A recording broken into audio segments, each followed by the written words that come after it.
All right.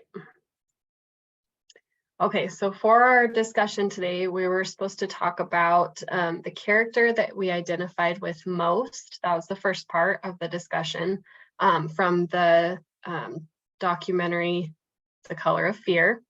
And then the second part of the discussion is how would you have handled the conflict that was demonstrated in that documentary? So does anyone want to start first on either one of those questions?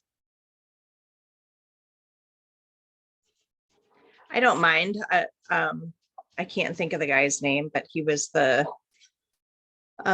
white gentleman that just kept talking, and I kind of wished would just shut up. David C. And that was his name. Yeah, I just, so I can remember having very similar thoughts.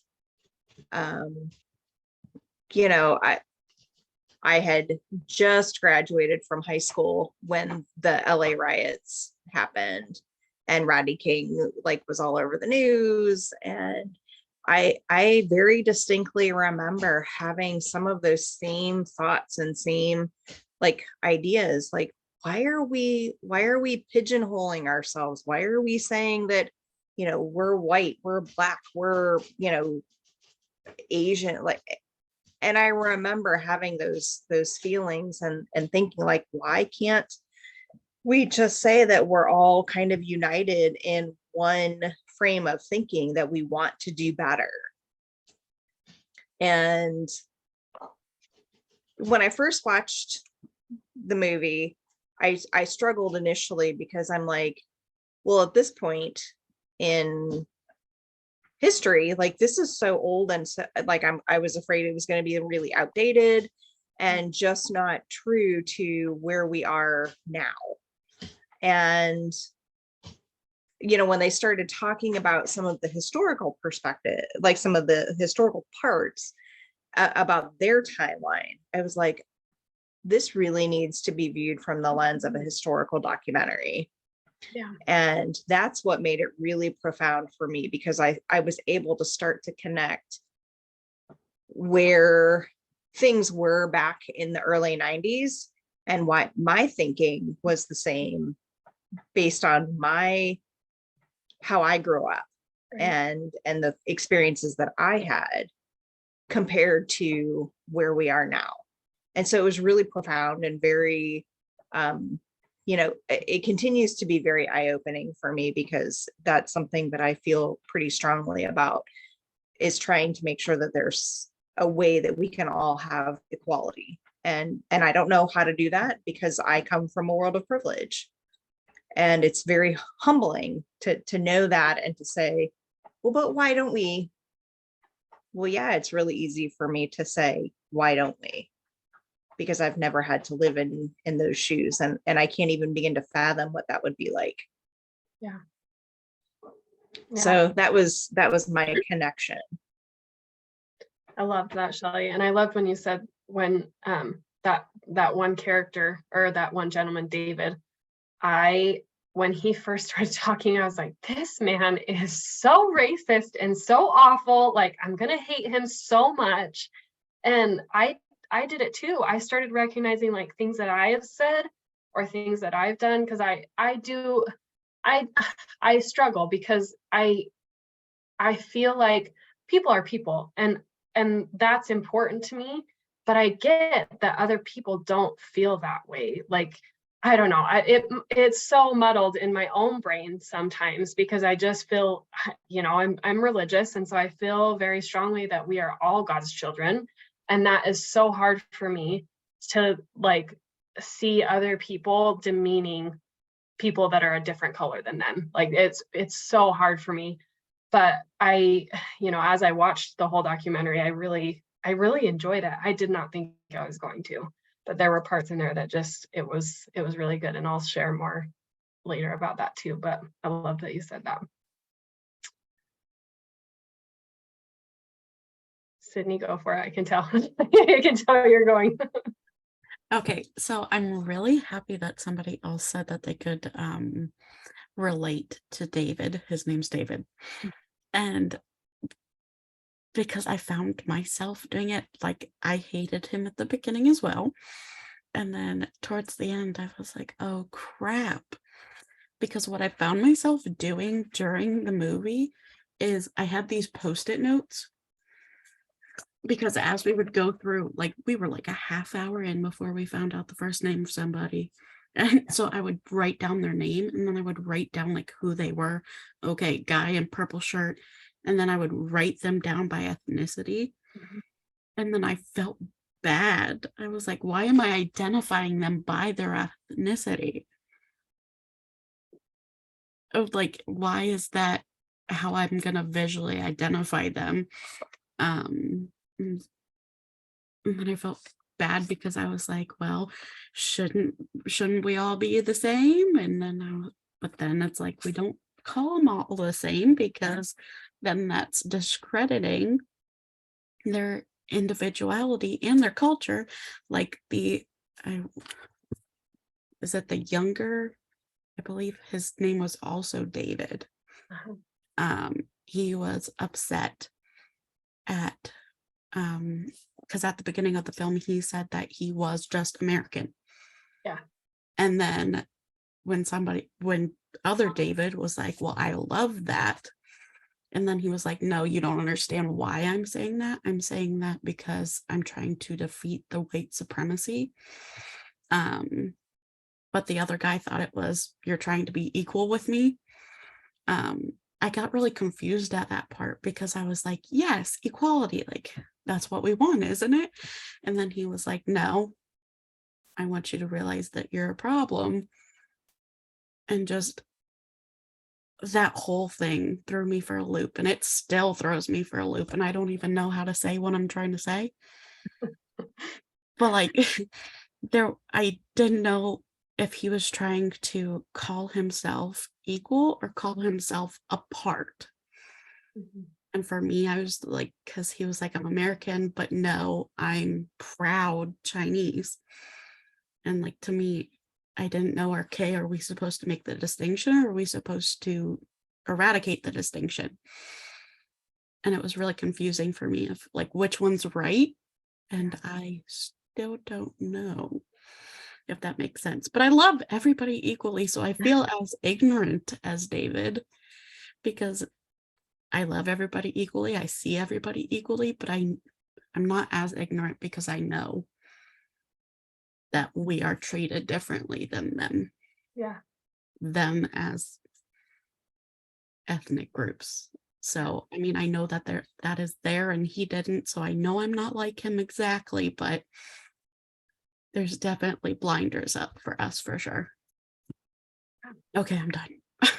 I literally love everything you said, Sydney, because I felt extremely confused by that as well. I was like, what is he saying? Like, why is he not embracing that? Like, why isn't he proud? And then he was proud. And then yeah, I was still a little bit confused by that one too. And I feel like too, like a little bit to kind of piggyback what you were saying on like all of us are equal. I was thinking about this the other day, because it just came into my mind, like we're all created equal, right? Men are created equal. And like partly a little bit of like the feminism and like women all want to be right up here with men, and like there's this stigma of like, well, if you're a mom then you're not embracing your full potential, and it's really bothered me that like that equality is measured the way that us as a society measure it. Like we're not equal. That's the point. Like my strengths are not my husband's strengths, and his strengths are not my strengths. We complement each other. And so that's what made me like that. It should be the same with ethnic groups, right? We complement each other for a purpose. And so, yeah, I don't know. That's just a thought of mine. Sorry, I feel like I'm talking too much. Somebody else go. So if you don't mind, what I saw in the younger David was okay. So like thinking about, going back to 1994, I was, not even 20 at that time. And so just kind of thinking about him as a very young person wanting to be, we think about those model minority characteristics, especially, that they wanted to just fit in and be seen as white. And so I think part of what I initially thought was, he initially claimed American because that's what the white man did, because the older David spoke first and he said, I'm just an American. I see us all as, equal. And so younger David was like, yes, I am an American. And then when he started hearing other people, stand up for who they were and stand up for, their individualism and their cultures, he was like, wait a minute, I should probably start to do that, because I agree with them. I understand where they're coming from and I understand why they feel the way that they do.